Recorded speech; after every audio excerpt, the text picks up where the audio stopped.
Ini adalah cerita tentang jembatan tua yang dikenal sebagai Jembatan Setan. Sebuah peninggalan dari zaman dahulu yang konon memiliki kekuatan luar biasa. Jembatan ini tidak hanya menghubungkan dua wilayah, tetapi juga menjadi penjara bagi makhluk gaib yang berusaha menghancurkan keseimbangan dunia. Perjanjian yang mengikat makhluk gaib tersebut telah berlangsung selama berabad-abad, menjaga dunia manusia dari kehancuran. Kisah ini dimulai ketika Raksa, seorang pemuda desa, tanpa sengaja terlibat dalam misteri jembatan tersebut. Raksa, yang selalu mendengar cerita-cerita lama tentang jembatan itu, akhirnya tergerak untuk menggali lebih dalam tentang rahasia yang tersembunyi di baliknya. Mari lanjut ke cerita lengkapnya. Di sebuah desa terpencil yang dikelilingi hutan lebat dan jurang menganga, terdapat sebuah sungai deras yang membelah daratan menjadi dua. Selama berabad-abad, penduduk setempat mengalami kesulitan menyeberang, terutama saat musim hujan tiba, ketika arus sungai mengamuk dan menelan siapa saja yang berani menantangnya. Tidak sedikit nyawa melayang, hanyut ke dalam derasnya arus tanpa bisa ditemukan kembali. Para tetua desa pun sering mengingatkan anak-anak dan kaum muda untuk tidak bermain terlalu dekat dengan tepi sungai, karena roh-roh penasaran konon bersemayam di dalamnya, menunggu jiwa-jiwa yang lengah. Desa itu memiliki seorang kepala desa yang bijaksana bernama Ki Jaya Sakti. Ia telah lama memikirkan cara agar rakyatnya bisa menyeberang sungai tanpa ketakutan. Namun, membangun jembatan bukanlah perkara mudah. Setiap kali kayu-kayu ditebang dan dipancang di tepian sungai, badai aneh muncul di malam hari, menghancurkan semua yang telah mereka bangun. Seolah ada kekuatan tak kasat mata yang menolak adanya jembatan di atas sungai tersebut. Para pekerja pun ketakutan, meyakini bahwa ada makhluk gaib yang melindungi aliran air ini dari campur tangan manusia. Dalam keputusasaan, Ki Jaya Sakti meminta nasihat kepada seorang dukun tua bernama Mbah Sura. Mbah Sura dikenal memiliki hubungan dengan dunia lain, dan sering menjadi tempat bertanya tentang hal-hal gaib. Dengan suara berat, dukun itu berkata bahwa sungai ini adalah wilayah kekuasaan makhluk halus yang tidak ingin manusia mengusik keseimbangan mereka. Namun, ada satu cara agar jembatan bisa berdiri tanpa dihancurkan oleh kekuatan tak terlihat itu. Sebuah perjanjian harus dibuat, dan untuk itu, seseorang harus bersedia berkorban. Mbah Sura menjelaskan bahwa roh penghuni sungai, yang dikenal sebagai Nyai Larasungsang, menginginkan satu nyawa manusia sebagai tumbal. Jika syarat ini dipenuhi, jembatan bisa berdiri kokoh dan tidak akan dirusak lagi. Mendengar ini, Ki Jaya Sakti merasa berat hati. Bagaimana mungkin ia mengorbankan nyawa seseorang hanya demi membangun jembatan? Namun, tanpa pengorbanan, desa mereka akan tetap terisolasi dan semakin banyak nyawa akan melayang di sungai. Berita tentang perjanjian ini segera tersebar di seluruh desa, menimbulkan ketakutan dan perdebatan. Ada yang setuju, ada pula yang menentang. Beberapa orang menyarankan agar mereka mencari cara lain, sementara yang lain percaya bahwa ini adalah satu-satunya pilihan yang mereka miliki. Di tengah kebingungan itu, seorang pemuda bernama Raka maju ke depan dan berkata dengan tegas bahwa ia rela mengorbankan dirinya demi desa. Raka adalah seorang yatim piatu yang kehilangan keluarganya karena arus sungai yang ganas. Baginya, tidak ada lagi yang bisa ia pertahankan dalam hidup ini, dan jika kematiannya bisa membawa manfaat bagi banyak orang, maka ia akan menerimanya dengan lapang dada. Keputusan ini mengejutkan banyak orang, tetapi dalam hati mereka, ada rasa lega karena akhirnya ada solusi untuk masalah mereka. Malam itu, upacara pengorbanan pun disiapkan. Mbah Sura menyiapkan sesajen dan membacakan mantra-mantra kuno untuk memanggil Nyai Larasungsang. Perlahan, kabut tipis mulai menyelimuti sungai, dan suara gemuruh air berubah menjadi bisikan-bisikan misterius. Dari dalam arus yang berkilauan, sesosok wanita muncul, matanya bersinar seperti api biru, dan suaranya menggema dengan keanggunan yang menakutkan. "Manusia," kata Nyai Larasungsang, "kau telah memenuhi syarat. Jembatan ini akan berdiri, tetapi ingatlah, perjanjian yang dibuat dengan dunia kami tidak boleh dilanggar. Jika suatu hari manusia mencoba mengkhianati kesepakatan ini, maka kutukan abadi akan menimpa desa kalian." Dengan satu gerakan tangannya, angin kencang bertiup, dan tubuh Raka terseret ke dalam arus. Ia menghilang tanpa jejak, dan sungai menjadi tenang kembali. Keesokan harinya, jembatan mulai dibangun, dan kali ini tidak ada badai yang menghancurkannya. Dalam waktu singkat, jembatan megah itu berdiri kokoh, menghubungkan kedua sisi sungai, menjadi simbol keberanian sekaligus misteri yang tak terpecahkan. Namun, kisah ini belum berakhir. Karena meskipun jembatan itu berdiri dengan megah, kegelapan masih mengintai di baliknya, menunggu saat yang tepat untuk menagih janji yang telah dibuat oleh manusia. Jembatan yang didirikan dengan tumbal seorang pemuda bernama Raka itu, kini berdiri megah di atas sungai yang dulu begitu ditakuti. Masyarakat desa merasa lega, karena kini mereka bisa menyeberangi sungai tanpa harus mempertaruhkan nyawa mereka lagi. Setiap hari, pedagang, petani, dan penduduk biasa melintas dengan rasa syukur, membawa barang dagangan ke desa sebelah atau sekadar mengunjungi sanak saudara yang telah lama terpisah. Jembatan itu menjadi simbol kemajuan dan keberanian desa, seolah-olah mereka telah berhasil menaklukkan kekuatan gaib yang selama ini menguasai sungai. Namun, di balik keberkahan yang diberikan oleh jembatan itu, ada bisikan-bisikan yang beredar di antara warga. Beberapa orang mengaku melihat sosok bayangan di tepian sungai saat malam tiba, melintas tanpa suara, hanya sekadar menatap ke arah jembatan. Beberapa lainnya bersumpah pernah mendengar suara rintihan yang seolah berasal dari dasar sungai, menyerupai suara seseorang yang merintih kesakitan atau memanggil nama-nama yang tidak dikenal. Ki Jaya Sakti, sang kepala desa, awalnya menganggap hal itu hanyalah ilusi atau ketakutan yang masih tersisa di benak warga. Ia berpikir bahwa cerita-cerita semacam itu muncul karena peristiwa pengorbanan Raka masih segar dalam ingatan mereka. Namun, saat seorang anak kecil hilang secara misterius di dekat sungai pada suatu malam, desas-desus itu mulai berubah menjadi ketakutan yang nyata. Pencarian dilakukan selama 3 hari 3 malam, namun anak itu tidak ditemukan. Orang-orang mulai menghubungkan kejadian ini dengan perjanjian yang dulu dibuat. Mereka bertanya-tanya, apakah Nyai Larasungsang menginginkan lebih banyak tumbal? Apakah pengorbanan Raka belum cukup untuk memuaskan dahaga makhluk gaib yang bersemayam di sungai? Mbah Sura, sang dukun tua, kembali dipanggil untuk memberikan petunjuk. Dengan tatapan tajamnya, ia memperingatkan bahwa dunia manusia dan dunia gaib tidak pernah benar-benar bisa dipisahkan. Perjanjian yang telah dibuat tidak hanya berlaku pada masa lalu, tetapi juga untuk masa depan. Nyai Larasungsang memang telah membiarkan jembatan itu berdiri, tetapi bukan berarti ia akan diam selamanya. Ada harga yang harus dibayar setiap kali manusia mulai melupakan janjinya. Malam-malam berikutnya, semakin banyak kejadian aneh yang terjadi di jembatan itu. Beberapa orang yang melintas di malam hari melaporkan melihat sosok wanita berbaju putih berdiri di tengah jembatan, menatap sungai dengan pandangan kosong. Jika didekati, sosok itu akan perlahan menghilang, meninggalkan hawa dingin yang menusuk tulang. Tak hanya itu, beberapa penduduk yang tinggal di dekat sungai mulai mengalami mimpi-mimpi aneh. Dalam mimpi mereka, Raka muncul dengan wajah pucat dan mata kosong, berdiri di atas jembatan sambil berbisik pelan. Janji telah dibuat, tetapi siapa yang akan menepatinya?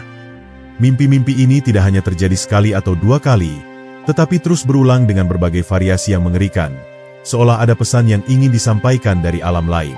Ki Jaya Sakti mulai merasa gelisah. Ia sadar bahwa keberadaan jembatan itu membawa lebih dari sekadar kemudahan bagi warga. Ada sesuatu yang tersembunyi di balik perjanjian yang dibuat, sesuatu yang mungkin tidak mereka pahami sepenuhnya. Dengan penuh kegelisahan, ia kembali menemui Mbah Sura untuk mencari tahu apakah ada cara untuk menenangkan roh-roh yang mulai gelisah. Dukun tua itu menghela napas panjang sebelum akhirnya berkata, perjanjian dengan makhluk gaib tidak bisa diputuskan sepihak.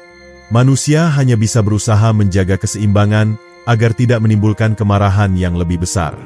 Jika perjanjian ini mulai menunjukkan tanda-tanda tidak stabil, maka hanya ada satu cara untuk memperbaikinya, melakukan ritual penyegelan ulang. Ritual yang dimaksud bukanlah ritual biasa. Ini adalah upacara yang harus dilakukan di tengah jembatan, tepat saat bulan purnama bersinar di atas sungai. Sesajen harus disiapkan, mantra-mantra kuno harus diucapkan, dan seseorang harus menjadi perantara antara dunia manusia dan dunia gaib.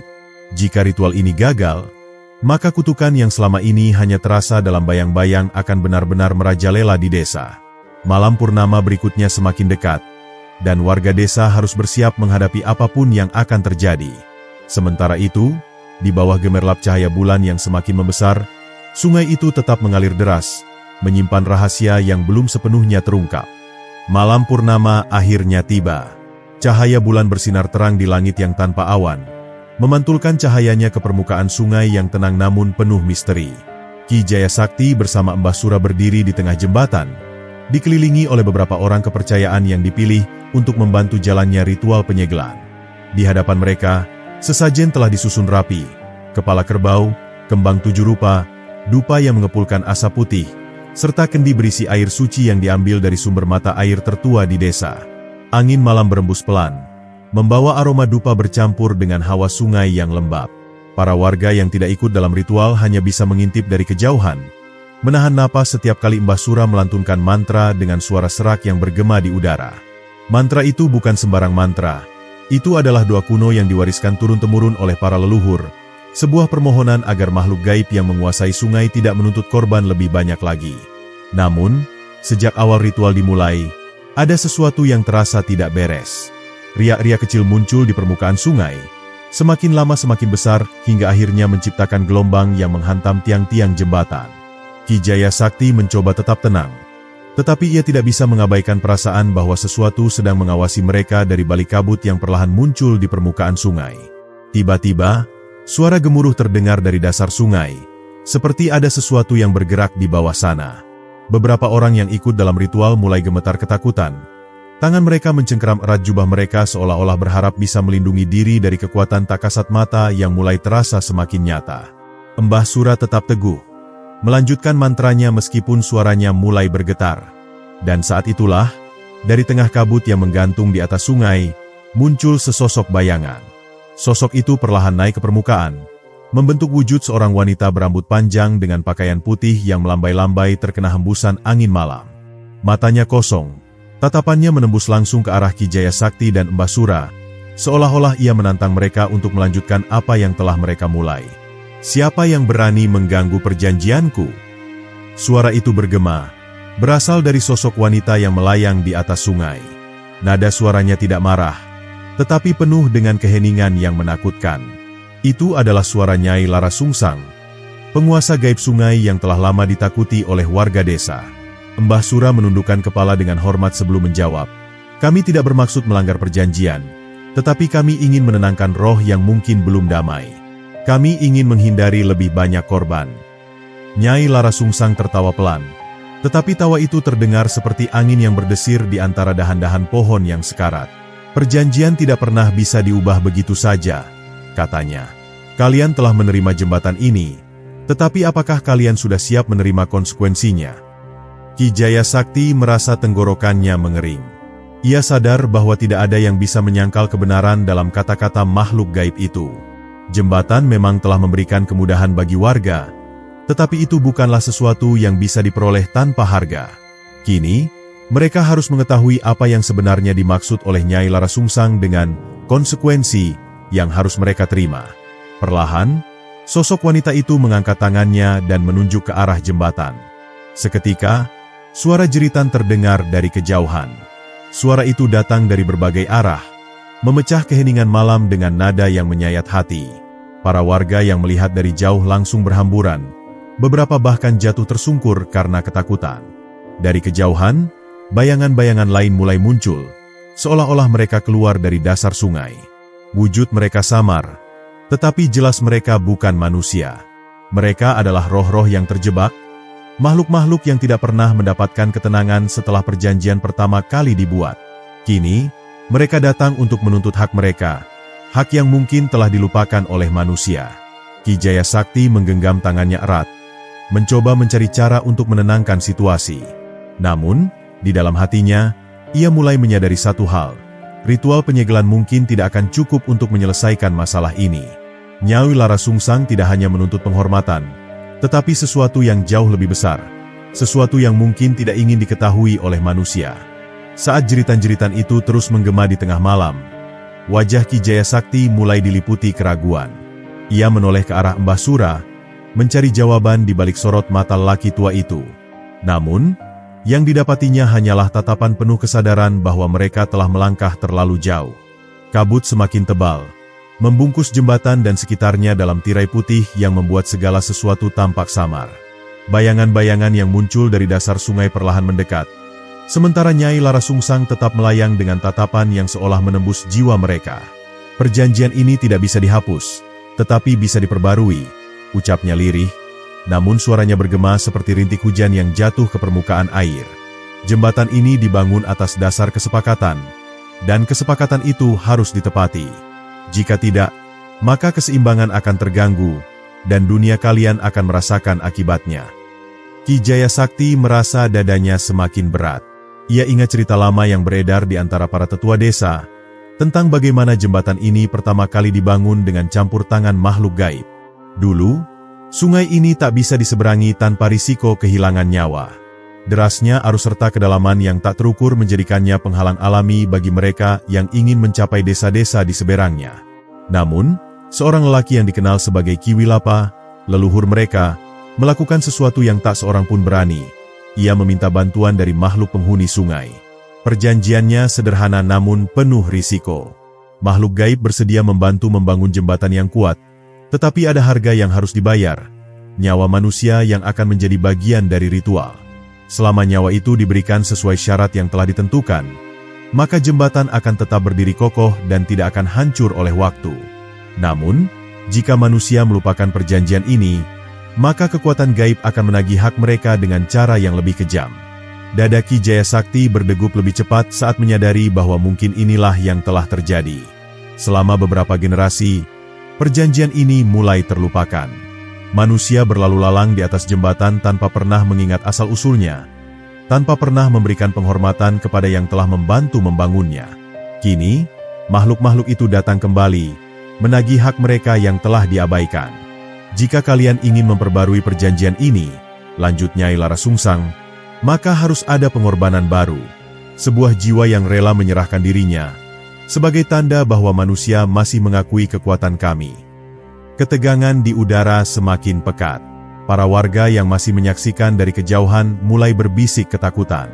Apakah mereka harus mengorbankan salah satu dari mereka sendiri? Apakah ada yang bersedia menyerahkan nyawanya demi menjaga keseimbangan antara dunia manusia dan dunia gaib? Mbah Sura melangkah maju. Sorot matanya tajam namun penuh ketenangan. Pengorbanan tidak selalu berarti nyawa, Nyai, katanya dengan nada penuh kebijaksanaan. Ada bentuk penghormatan lain yang bisa dilakukan tanpa harus mengorbankan manusia. Nyai Larasungsang menatapnya dengan tajam, seolah sedang menimbang-nimbang kata-kata itu. Kabut di sekitarnya berputar perlahan, mengikuti aliran pikirannya yang mungkin sedang mencari cara untuk menerima atau menolak tawaran itu. Buktikan kepadaku, jawabnya akhirnya. Tunjukkan bahwa manusia masih bisa menepati perjanjian tanpa melupakan janji yang telah dibuat. Jika aku tidak yakin, maka kutukan akan jatuh ke desa kalian. Sungai ini akan menelan lebih banyak korban, dan jembatan ini akan menjadi gerbang menuju neraka. Ki Jaya Sakti dan Mbah Sura saling berpandangan. Mereka tahu bahwa tidak ada waktu untuk ragu. Mereka harus menemukan cara untuk memenuhi permintaan Nyai Larasungsang, sebelum malam berubah menjadi awal dari malapetaka yang lebih besar. Malam semakin larut, namun ketegangan yang menggantung di udara belum juga surut. Ki Jaya Sakti dan Mbah Sura berdiri di atas jembatan, berhadapan dengan sosok Nyai Larasungsang yang menanti jawaban mereka. Angin yang bertiup di antara tiang-tiang jembatan membawa bisikan-bisikan gaib, seolah menjadi peringatan bahwa waktu mereka semakin menipis. Para warga yang masih bersembunyi di balik rimbunan pohon hanya bisa menyaksikan dalam diam, tak berani bergerak ataupun bersuara. Ki Jaya Sakti menarik napas panjang sebelum akhirnya berkata, "Kami tidak melupakan perjanjian ini, Nyai. Kami hanya tidak tahu bagaimana menghormatinya dengan cara yang benar." Suaranya tegas, meski dalam hatinya ada kegelisahan yang sulit ia redam. Mbah Sura mengangguk setuju, lalu menambahkan, "Jika kau menginginkan penghormatan, maka tunjukkan kepada kami cara yang seharusnya dilakukan. Jangan biarkan kebodohan kami menjadi alasan untuk menumpahkan darah yang tak perlu." Nyai Larasungsang menatap mereka dengan mata berkilat, seolah sedang menilai apakah kata-kata itu sekadar siasat atau benar-benar datang dari ketulusan. Perlahan, ia mengangkat tangannya, dan dari kabut yang berputar, muncul kilasan-kilasan bayangan masa lalu. Semua yang hadir di tempat itu melihatnya dengan jelas. Dahulu, ketika jembatan ini pertama kali dibangun, para leluhur mereka mengadakan upacara besar setiap tahunnya. Para tetua desa berkumpul, membawa sesajen yang terdiri dari kembang 7 rupa, darah ayam hitam, dan dupa yang dibakar di 4 penjuru jembatan. Mereka membaca mantra, mengundang para penghuni sungai untuk turut menikmati persembahan itu sebagai bentuk penghormatan. Namun, seiring berjalannya waktu, tradisi ini perlahan-lahan ditinggalkan. Generasi yang lebih muda tak lagi memahami pentingnya ritual tersebut. Mereka hanya melihat jembatan sebagai sarana untuk menyeberang, tanpa memikirkan bagaimana jembatan itu bisa tetap berdiri selama ini. Nyai Larasungsang menurunkan tangannya, dan bayangan-bayangan itu menghilang seperti asap yang tertiup angin. "Penghormatan kalian telah pudar," katanya dingin. "Tanpa penghormatan, keseimbangan pun terganggu. Itulah sebabnya kami datang untuk menagih."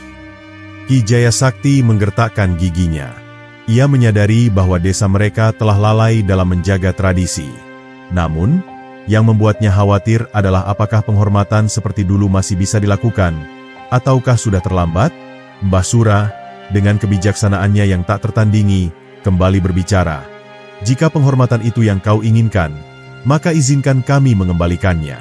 Biarkan kami menebus kelalaian kami, bukan dengan darah, tapi dengan doa dan persembahan."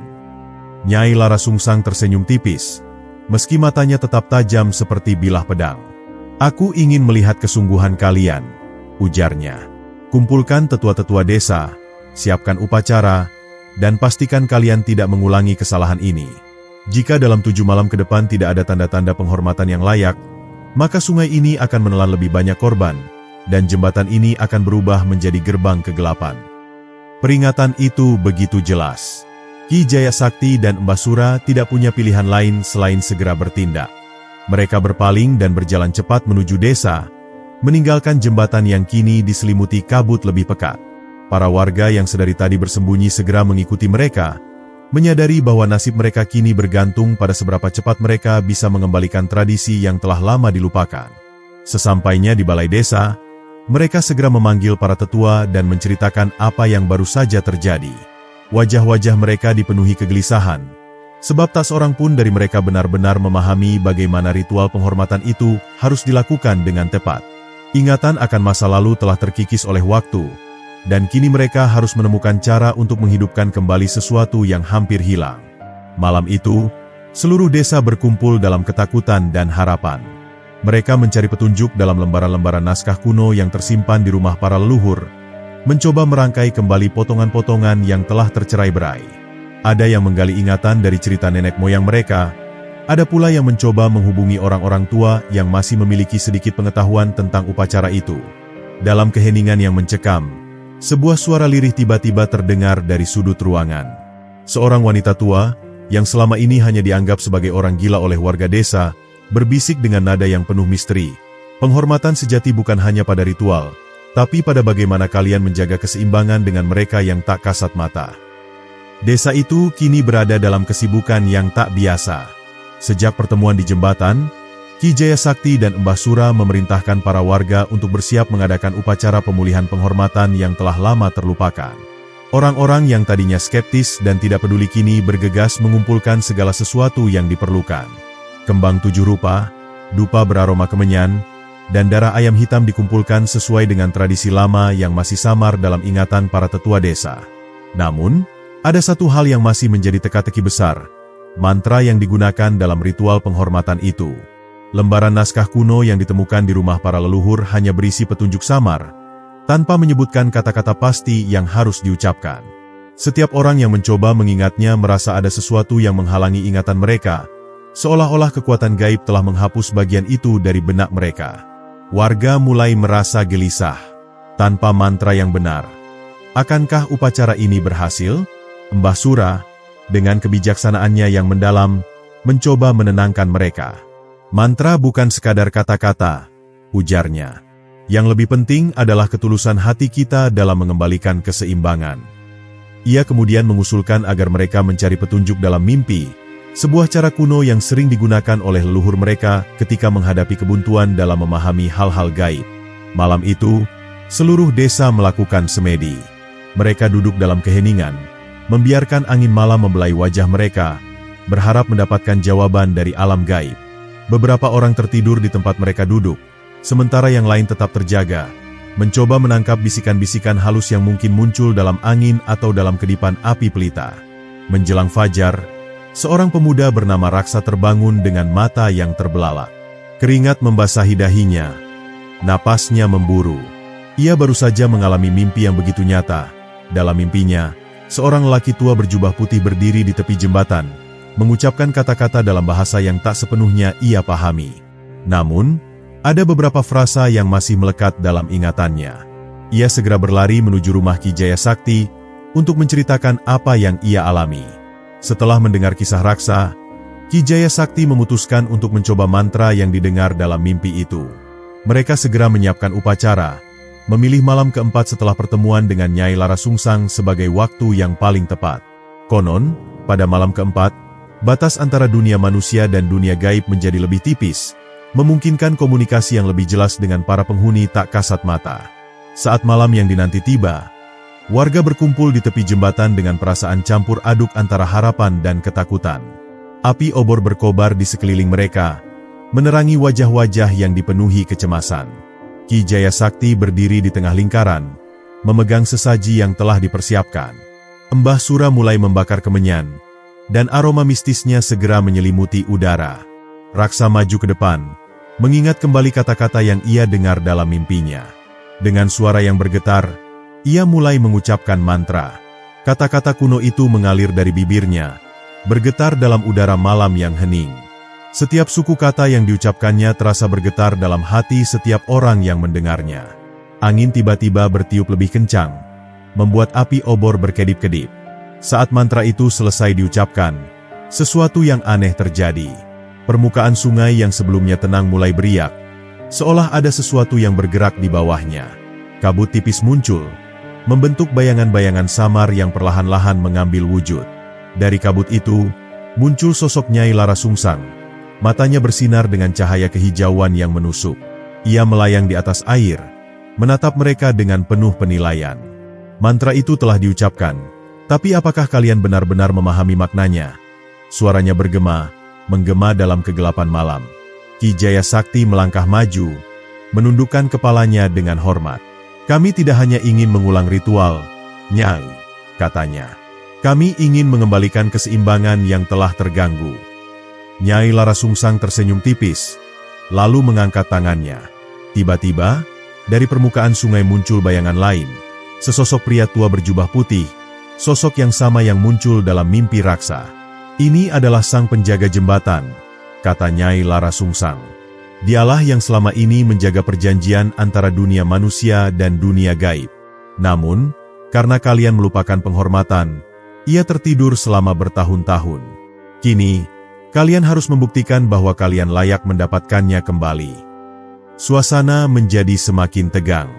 Para warga yang tadinya hanya ketakutan kini dipenuhi rasa penasaran. Siapakah sebenarnya sang penjaga jembatan ini? Dan bagaimana mereka harus membuktikan kelayakan mereka di hadapan makhluk gaib yang kekuatannya jauh di luar nalar manusia? Sosok pria tua berjubah putih berdiri di tengah kabut yang terus berputar. Matanya menatap tajam ke arah Ki Jaya Sakti dan seluruh warga desa.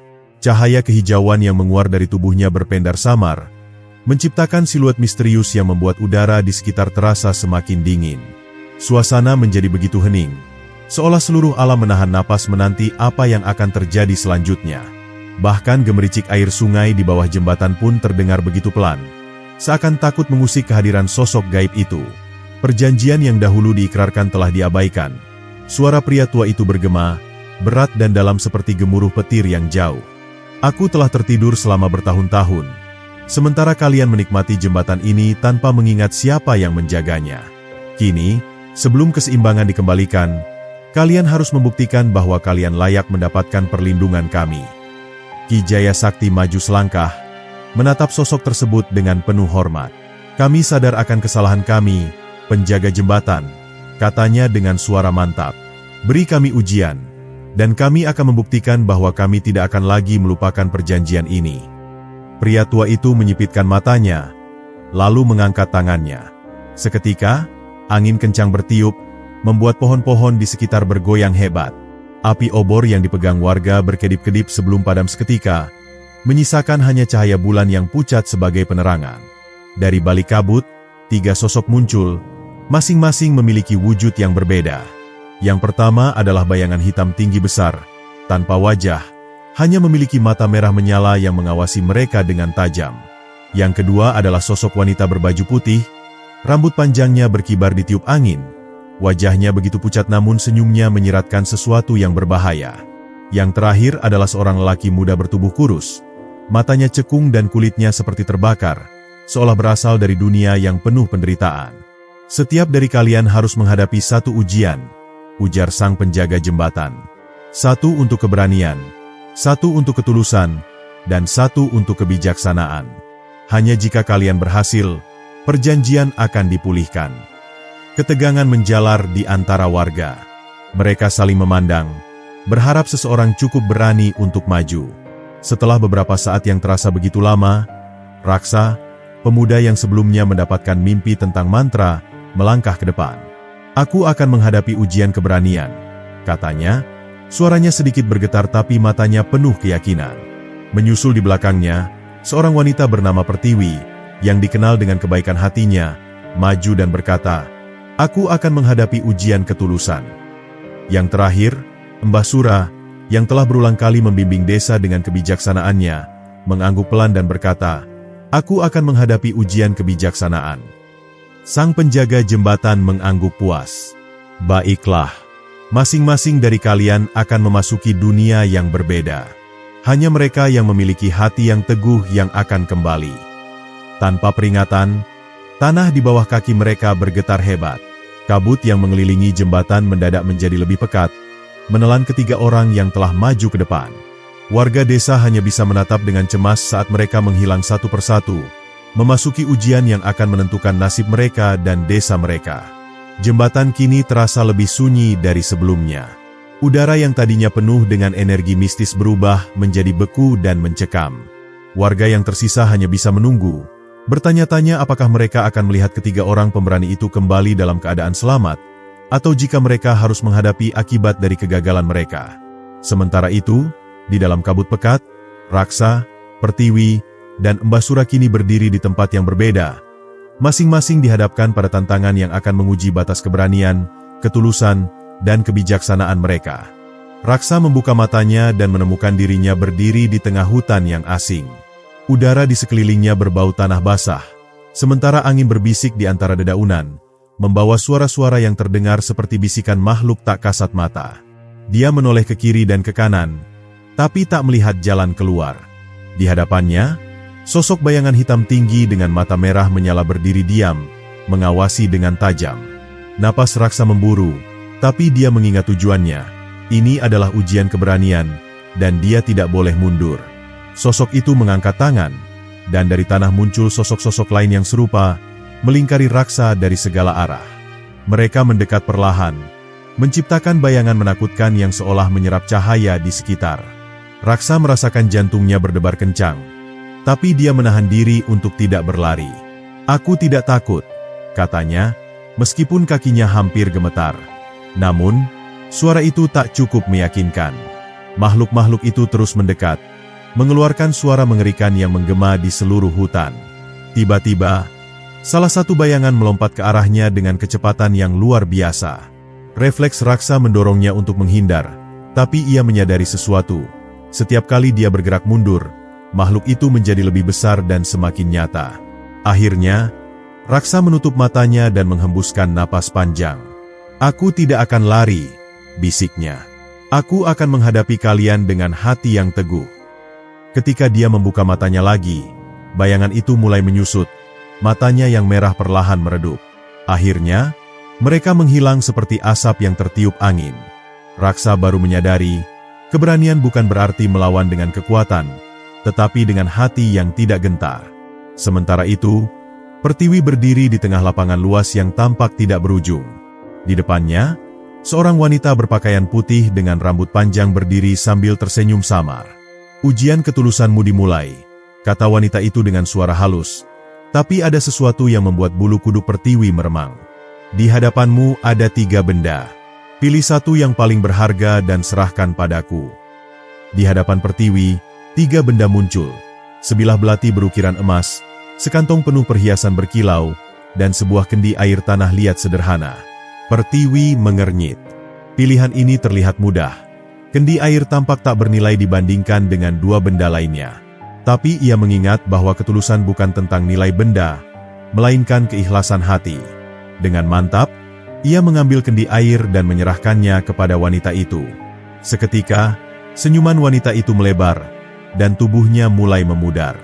"Kau telah memilih dengan hati yang jujur," katanya sebelum menghilang, meninggalkan Pertiwi dalam cahaya yang semakin terang. Di sisi lain, Mbah Sura menemukan dirinya duduk di dalam sebuah ruangan gelap, hanya diterangi oleh obor kecil di sudut ruangan. Di depannya, seorang lelaki kurus dengan mata cekung menatapnya dengan penuh harap. "Aku telah kehilangan segalanya," kata lelaki itu, suaranya bergetar. "Aku bisa kembali ke dunia asal, tapi aku membutuhkan jawaban. Apa yang lebih berharga, pengetahuan atau kebijaksanaan?" Mbah Sura mengusap janggutnya dan berpikir dalam-dalam. Pengetahuan adalah kekuatan, tapi tanpa kebijaksanaan, ia bisa menjadi bencana. "Pengetahuan adalah seperti pedang," katanya akhirnya. "Tajam dan kuat, tapi tanpa kebijaksanaan, pedang itu bisa melukai pemiliknya sendiri." Lelaki itu tersenyum lemah, lalu menghilang bersama cahaya redup di sekelilingnya. Mbah Sura tahu, dia telah memberikan jawaban yang benar. Ketiga ujian telah selesai, dan ketiganya menemukan diri mereka kembali di jembatan, disambut oleh sang penjaga jembatan yang kini tersenyum puas. "Kalian telah lulus," katanya.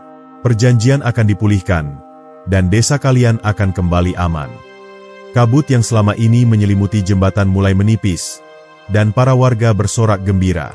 Namun, di dalam hati Ki Jaya Sakti, ia tahu bahwa ini hanyalah awal dari sesuatu yang lebih besar. Jembatan ini mungkin telah kembali menjadi bagian dari desa mereka, tapi mereka tidak boleh lagi melupakan bahwa dunia manusia dan dunia gaib harus selalu dijaga keseimbangannya. Ketika kabut mulai menyingkap dirinya dari jembatan yang telah lama diselimuti misteri, Raksa, Pertiwi, dan Mbah Sura merasakan kelegaan yang begitu mendalam. Namun, di balik rasa syukur itu, ada sesuatu yang belum terpecahkan. Ki Jaya Sakti, yang sejak awal memimpin pencarian jawaban, berdiri dengan dahi mengernyit, seolah masih ada teka-teki yang belum terjawab sepenuhnya. Ia melangkah mendekati jembatan, meraba batu-batu tua yang menyusunnya, merasakan energi yang masih mengalir di dalamnya. Meskipun perjanjian dengan makhluk gaib telah dipulihkan, ada pertanyaan yang menggantung. Siapa yang pertama kali membuat perjanjian ini, dan apa yang sesungguhnya mereka janjikan? Raksa ikut mendekat, memperhatikan simbol-simbol aneh yang terukir di sisi-sisi jembatan.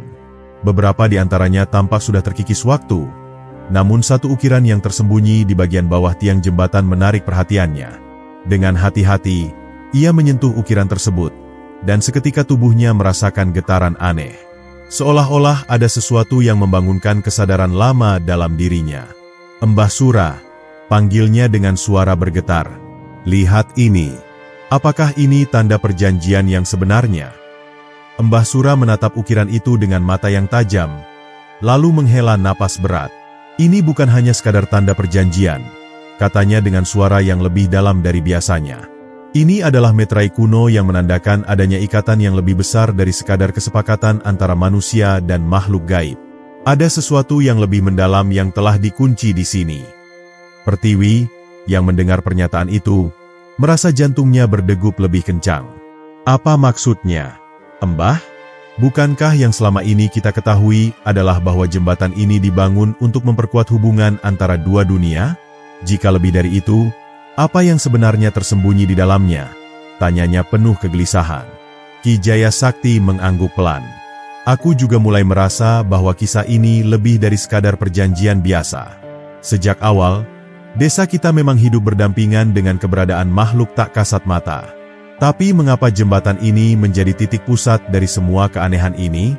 Jika hanya soal keseimbangan, mengapa harus ada ujian yang begitu berat untuk membuktikan kesetiaan kita pada perjanjian itu?" Belum sempat ada yang menjawab, tiba-tiba suara geraman rendah terdengar dari bawah jembatan. Tanah di sekitar mereka bergetar pelan, dan dari celah-celah batu yang membentuk dasar jembatan, muncul cahaya kehijauan yang berpendar dalam kegelapan. Semua orang mundur selangkah, bersiap menghadapi kemungkinan terburuk. Namun, yang muncul dari dalam tanah bukanlah makhluk menyeramkan, melainkan sosok pria tua berjubah hitam dengan tongkat kayu di tangannya. Matanya bersinar seperti bara api dalam kegelapan, dan ia menatap mereka satu persatu dengan penuh arti. Sudah lama sekali tidak ada yang menyentuh meterai itu, katanya dengan suara yang bergema di udara, seolah berasal dari masa yang sangat jauh. Kalian telah melewati ujian yang ditetapkan oleh para penjaga, tapi belum memahami sepenuhnya apa yang telah kalian lakukan. Raksa menelan ludah, sementara Pertiwi menggenggam tangannya erat. Siapa kau? Tanya Ki Jaya Sakti. Suaranya tetap tegar meskipun matanya dipenuhi rasa penasaran yang mendalam. Pria tua itu tersenyum tipis, lalu mengetukkan tongkatnya ke tanah. Cahaya hijau yang semula hanya berpendar kini semakin terang, membentuk pola rumit yang menyelimuti seluruh jembatan. Aku adalah saksi dari perjanjian pertama yang dibuat di tempat ini, katanya. Dan aku adalah penjaga terakhir yang tersisa untuk memastikan bahwa perjanjian itu tidak pernah dilanggar. Kalian telah mengembalikan keseimbangan, tapi masih ada sesuatu yang harus kalian ketahui sebelum benar-benar memahami arti jembatan ini. Mbah Sura, yang sejak tadi mengamati dengan penuh perhatian, mengangguk pelan. Jadi, perjanjian ini bukan hanya tentang menjaga hubungan dengan makhluk gaib, tanyanya. Pria tua itu menatapnya dengan mata yang tajam. Lebih dari itu, jawabnya. Jembatan ini bukan hanya sekadar penghubung dua dunia. Ia adalah segel yang menahan sesuatu yang jauh lebih berbahaya daripada yang pernah kalian bayangkan. Seketika, udara di sekitar mereka terasa lebih berat, seolah mengisyaratkan bahwa kebenaran yang akan mereka dengar bukanlah sesuatu yang mudah diterima. Sementara itu, jauh di dalam jembatan, sesuatu yang telah lama tersembunyi mulai bergerak perlahan, menunggu saat yang tepat untuk membebaskan dirinya dari belenggu yang telah mengikatnya selama berabad-abad. Ketegangan di udara semakin terasa pekat seiring dengan berpendarnya cahaya kehijauan yang menyelimuti jembatan. Raksa, Pertiwi, Ki Jaya Sakti, dan Mbah Sura berdiri membeku, menanti jawaban dari sosok pria tua berjubah hitam yang mengaku sebagai penjaga terakhir perjanjian. Kata-katanya sebelumnya menggantung dalam pikiran mereka, menimbulkan pertanyaan besar tentang apa yang sebenarnya tersegel di bawah jembatan. Jika bukan sekadar perjanjian antara manusia dan makhluk gaib, lalu apa? Apakah ada sesuatu yang lebih berbahaya yang telah lama terkurung di sana? Pria tua itu mengetukkan tongkatnya ke tanah sekali lagi, dan seketika sebuah pusaran energi muncul di tengah jembatan. Cahaya hijau yang semula berpendar berubah menjadi simbol-simbol kuno yang berputar, membentuk pola yang menyerupai mata raksasa yang terpejam. Inilah yang telah tersegel selama berabad-abad, katanya dengan suara berat. Makhluk yang dulu ingin menguasai dunia manusia, namun akhirnya dikurung di dalam perjanjian ini. Raksa merasakan bulu kuduknya meremang. Makhluk apa yang kau maksud? Tanyanya dengan suara bergetar. Penjaga itu menghela napas panjang sebelum menjawab. Ia dikenal sebagai sang penguasa bayangan, entitas yang lahir dari kegelapan dan kerakusan. Ia pernah berusaha menghancurkan keseimbangan antara dunia manusia dan dunia gaib, menciptakan kekacauan di antara keduanya. Saat perang besar berkecamuk, para leluhur kalian, bersama dengan makhluk-makhluk gaib yang menolak tunduk padanya, menciptakan segel ini untuk mengurungnya. Jembatan ini bukan hanya penghubung, melainkan penjara yang menahan kekuatannya agar tidak lagi mengacaukan dunia. Mbah Sura mengangguk pelan, kini memahami mengapa perjanjian itu begitu penting. Jadi, jika segel ini rusak, ia akan bangkit kembali, tanyanya. Pria tua itu mengangguk. Matanya menatap mereka dengan serius. Benar. Dan itulah sebabnya ujian yang kalian lalui bukan hanya tentang memperbaiki perjanjian, melainkan untuk memastikan bahwa tidak ada manusia yang akan mencoba membuka segel ini dengan keserakahan mereka. Sayangnya, sudah ada tanda-tanda bahwa kekuatannya mulai meresap keluar. Itu berarti segel ini tidak akan bertahan lama jika tidak diperkuat kembali. Ki Jaya Sakti mengepalkan tangannya. Lalu, bagaimana cara memperkuatnya? Penjaga itu terdiam sejenak sebelum menjawab. Darah keturunan asli para leluhur yang menciptakan segel ini harus digunakan untuk memperbarui perjanjiannya. Namun, tidak sembarang darah bisa digunakan. Harus ada seseorang yang rela mengorbankan sebagian nyawanya untuk menjaga keseimbangan ini. Orang itu akan terikat dengan segel ini selamanya, menjadi penjaga baru yang akan menggantikan tugas yang telah kulakukan selama ratusan tahun. Keheningan menyelimuti mereka. Tidak ada yang berani berbicara. Menjadi penjaga berarti menyerahkan sebagian dari hidup mereka untuk selamanya menjaga keseimbangan. Tidak bisa kembali ke kehidupan normal seperti sebelumnya. Namun, Sebelum ada yang sempat berpikir lebih jauh, Raksa melangkah maju. "Aku akan melakukannya," katanya dengan suara mantap. Pertiwi menoleh dengan mata terbelalak. "Raksa, kau tidak boleh gegabah. Ini bukan hanya tugas seumur hidup. Ini lebih dari itu. Kau akan kehilangan bagian dari jiwamu." Raksa menatapnya dengan senyum tipis. "Aku tahu, Pertiwi. Tapi kalau bukan aku, siapa lagi?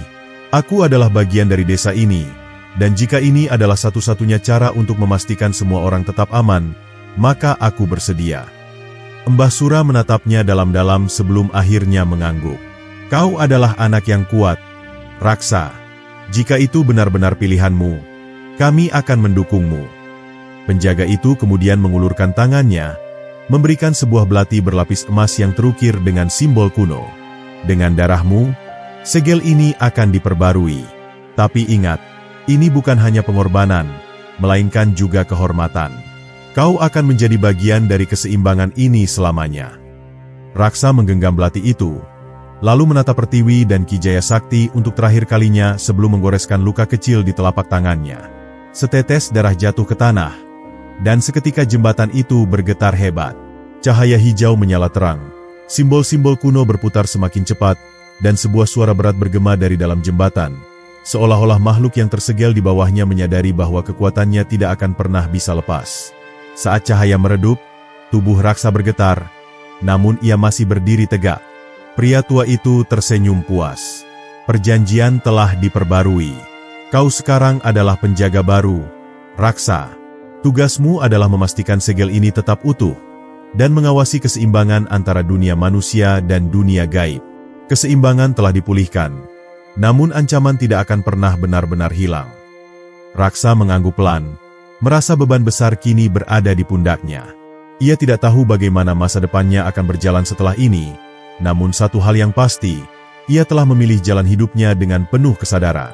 Pertiwi menatapnya dengan mata berkaca-kaca, namun ia tahu bahwa sahabatnya telah melakukan sesuatu yang jauh lebih besar dari sekadar menyelamatkan desa. Ia telah menjadi bagian dari legenda itu sendiri. Di bawah jembatan, jauh di dalam segel yang telah diperbarui, sang penguasa bayangan menggeram pelan, menyadari bahwa kebangkitannya telah dicegah sekali lagi. Namun, ia tidak akan menyerah. Waktu akan terus berjalan, dan entah kapan, akan ada manusia lain yang cukup serakah untuk mencoba membuka segel itu kembali. Namun, kini ada penjaga baru yang akan memastikan bahwa hal itu tidak akan pernah terjadi. Angin malam berhembus lembut, membawa kabut yang perlahan menutupi jembatan, seperti menyelimuti rahasia yang kini hanya diketahui oleh mereka yang telah berani menghadapi kegelapan. Perjanjian telah diperbarui, dan dunia tetap berada dalam keseimbangan untuk saat ini.